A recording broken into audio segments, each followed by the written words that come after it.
This is Malus transitoria, the cut-leaved crab from China, and this is one of my absolute favourite crab apples. It has these tiny little berries at this time of year which start out amber, and as they age they then become this wonderful rich red. And what's great about these fruits is that they are perfectly sized for the birds. So when they get to a certain ripeness, suddenly these will be inundated with birds and these trees will be stripped. And that's the whole point really of what we're planting here in terms of woody material. We want there to be this attraction to wildlife, this opportunity for good biodiversity. And the crabs have two wonderful seasons. They are the first of the crabs to come out in April. They start with a very strong pink bud, and then they completely cover themselves in creamy flower, and they're ahead of the other crabs like the hooperhensis, Malus hooperhensis, and then of course the other apples, the culinary apples, which follow on. So there's a long season with the apple tribe here. And what's great about these trees is that, and the reason I've chosen them for Hillside, is that they're very close in aesthetic to the hawthorns, which have a similar sized leaf, or similar shaped leaf actually, and they blend very well. So I've taken these up the hill and married them into a little wood we call the blossom wood, where there are a lot of hawthorns, and they make this beautiful transition. So you really don't feel like you're imposing horticulture upon the landscape. It's much more of a connection to what's going on here in the natural landscape and not fighting it, making things feel appropriate to the setting. These trees are about 12 years old, and they're about half the size that they'll ultimately get. So they're not a large tree. They're good for a domestic garden, and they sit very nicely in a setting where you're restricted for space. This is one of my favourite Japanese wind anemones, Anemone hooperhensis splendens from China. And they are an amazing group of plants, the wind anemones, because they take you right the way through from end of August to the very first frosts. And what I like about this one in particular is that it's relatively short, so it's easy to work into a planting without it overwhelming a planting. They're quite vigorous plants. And it's got a beautiful airy quality, and the flower has an asymmetry, so it feels imperfect. Some of the petals are darker than others and larger than others, and it just feels right for this time of year when things are imperfect and beginning to go into their winter decline. And I've grown them here with colchicums that grow amongst them, the Casmantium latifolium, this beautiful fishtail grass, and they're just creeping out from underneath the Guttagus coccinea, the scarlet hawthorn. So you get this very lovely autumn moment, but it's been good since late summer. So it's a terrific plant. It will go into dormancy once we get frosts, and then you get very pretty seed heads, which I then cut back at the end of the winter.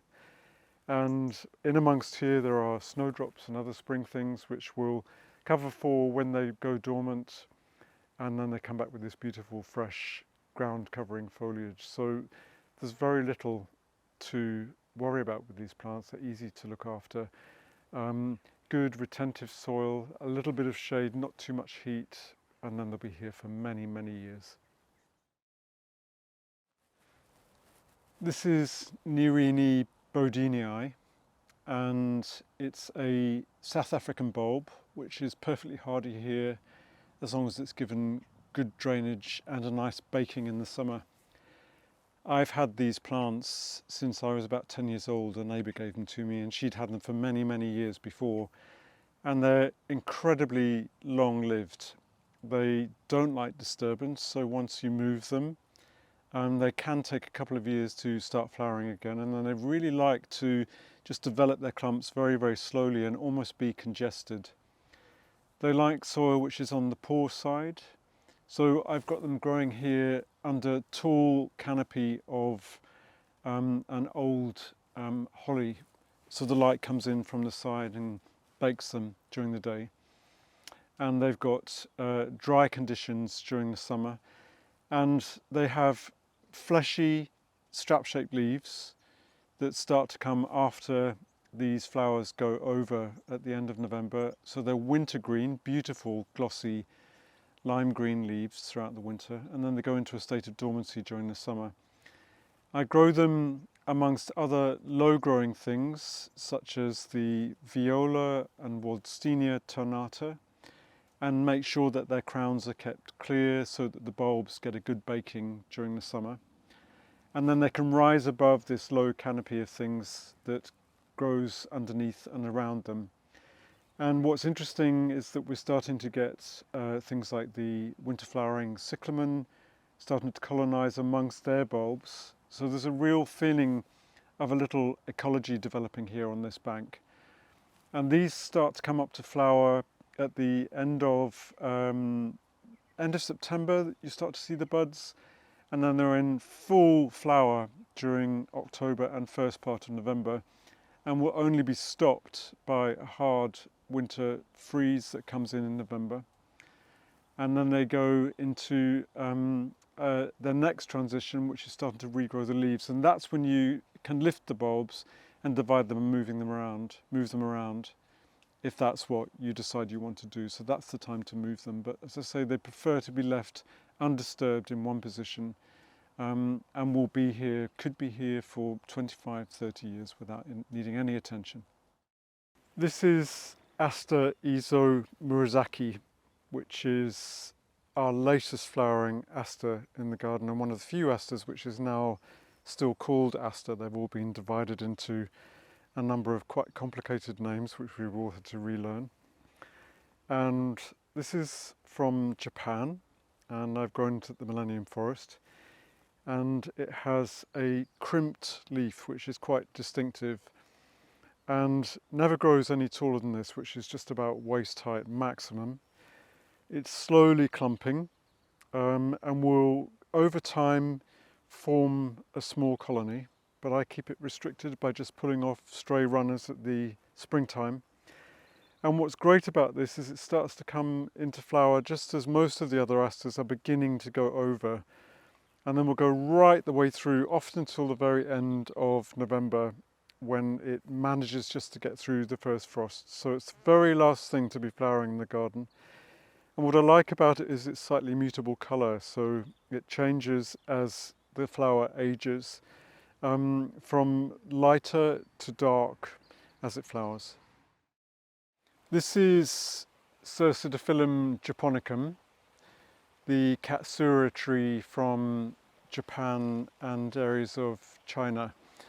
It's one of my absolute all-time favourite trees, and what I love about it is its two very, very distinct seasons. It comes into leaf incredibly early with emerald green foliage very early in the season, copper first, then emerald green as it flushes out.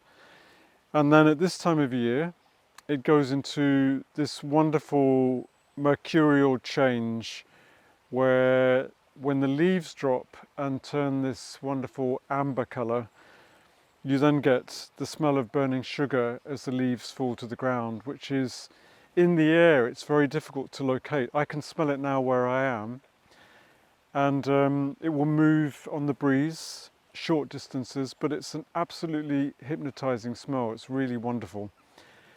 And one of the things I've done down here by the stream is plant a little grove of them, so that as you walk through the grove, you're in a way ambushed by this fantastic sweet smell of candy floss as the leaves start to fall in the autumn.